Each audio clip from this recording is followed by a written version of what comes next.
नमस्कार दोस्तों।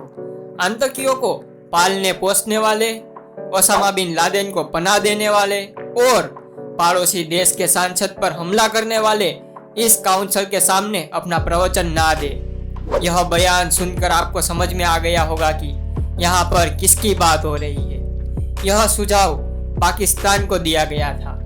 14 दिसंबर साल 2023 यूएन सिक्योरिटी काउंसिल की स्पेशल मीटिंग में यह सलाह भारत के विदेश मंत्री श्री एस जयशंकर ने दी थी। दरअसल पाकिस्तान ने उस मीटिंग में कश्मीर का मुद्दा उठाकर भारत पर निशान साधने की कोशिश की थी, लेकिन एस जयशंकर ने उस पर जवाब देते हुए पाकिस्तान के साथों साथ चीन को भी लपेट में ले लिया। आप संयोग देखिएगी, यह मीटिंग तब हुई है जब चीन भारत की सरहद पर बखेड़ा शुरू करने की कोशिश कर रहा था और इसके पिछले अबू पाकिस्तान सरकार हाफिज सईद के घर पर हुए बम ब्लास्ट में भारत की खुफिया एजेंसी रो को जिम्मेदार बताते हैं। तो आज हम जानेंगे कि भारत और पाकिस्तान के बीच यूएनएससी की मीटिंग में क्या टकरार हुई, एस जयशंकर ने पाकिस्तान और चीन पर एक साथ निशाना क्यों साधा और पाकिस्तान भारत पर आखिर किस बम धमाके का आरोप लगा रहा है। तो चलिए दोस्तों, बिना वक्त गवाए वीडियो जल्द से जल्द स्टार्ट करते हैं। सबसे पहले हम बात करते हैं यूएन सिक्योरिटी काउंसिल की। तो यह यूनाइटेड नेशन का सबसे ताकतवर अंग है।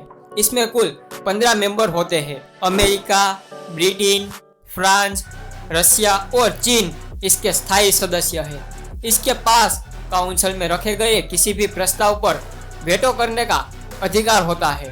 बाकी के 10 सदस्य अस्थायी होते हैं। इनका कार्यकाल 2 वर्ष का होता है।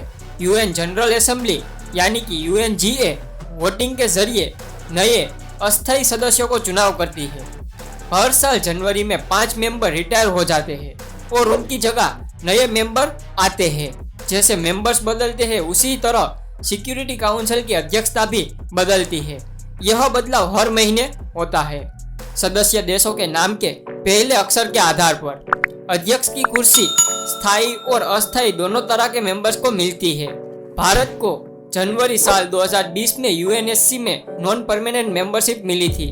उसका इस बार का कार्यालय 31 दिसंबर साल 2020 को खत्म हो जाता है और जाते जाते इसी महीने भारत को यूएनएससी प्रेसिडेंट की कुर्सी भी हासिल हुई है। भारत देश अध्यक्ष होने के नाते भारत को मीटिंग्स बुलाने और मीटिंग्स का एजेंडा तय करने सहित कई विशेष अधिकार मिले हैं। इसके तहत भारत ने 14 दिसंबर को एक ओपन डिबेट बुलाई थी। विषय था कि maintenance of international peace and security, new orientation for reform, यानी अंतर्राष्ट्रीय शांति और सुरक्षा का अनुरक्षण। आमतौर पर सिक्योरिटी काउंसिल की इस बैठक में वही देश हिस्सा लेते हैं या तो जो उसके मेंबर्स हैं या फिर जिस देश को उसका बुलावा भेजा जाता है। ओपन डिबेट में यूएन का कोई भी मेंबर्स हिस्सा ले सकता है। फिलहाल पाकिस्तान यूएनएससी का सदस्य नहीं है। इसके बावजूद भी वो इस ओपन डिबेट में आया था। पाकिस्तान की ओर से उसके विदेश मंत्री बिलावल भुट्टो ने हिस्सा लिया था। इस दौरान बिलावल ने कश्मीर का मुद्दा उठाया, जबकि कश्मीर का टॉपिक मीटिंग के एजेंडा में शामिल ही नहीं था। बिलावल ने कहा कि हमें लगता है कि ये कई अलग अलग पक्षों से जुड़ा एजेंडा है, सिक्योरिटी काउंसिल से जुड़ा एजेंडा है, और अगर आप इस बहुपक्षीय संस्था या बहुपक्षवाद और इस काउंसिल को सफल होते देखना चाहते हो तो आप भी इसमें मदद कर सकते हो। आप सिर्फ कश्मीर पर यूएनएससी के संकल्प को लागू करने की इजाजत दे दीजिए। यह तो हुई बिलावल की बात। उनके बाद भारतीय विदेश मंत्री श्री एस जयशंकर ने अपना संबोधन दिया कि जिसमें उन्होंने पाकिस्तान का नाम लिए बगैर बिलावल की हर एक बात का जवाब दिया। उन्होंने कहा कि जिस समय हम आतंकवाद और दूसरी वैश्विक समस्याओं का समाधान तलाश कर रहे हैं तो हमें इस तरह के खतरों को नॉर्मल समझकर टालना नहीं चाहिए। जिस विषय को इस दुनिया स्वीकार ही नहीं करती उसे जस्टिफाई करने का सवाल ही नहीं उठना चाहिए। यह आतंकवाद को स्पॉन्सर करने वाले देशों पर भी लागू पड़ता है।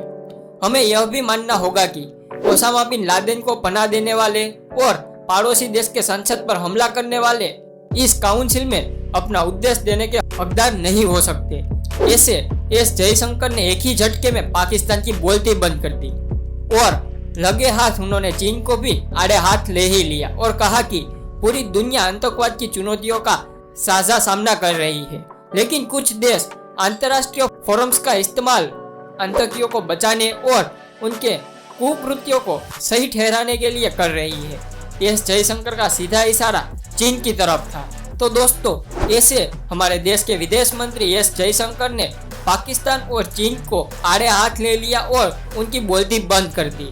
दोस्तों, अगर आपको यह बात अच्छी लगी हो तो आप इस वीडियो को लाइक करके अपने दोस्तों को हो सके इतना ज्यादा शेयर करना, और अगर आप इंडिया इन्फो चैनल पर नए हो तो चैनल को सब्सक्राइब करके बेल आइकन जरूर क्लिक करना। मिलते हैं अगले वीडियो में कुछ मजेदार टॉपिक के साथ। तब तक के लिए जय हिंद, जय भारत।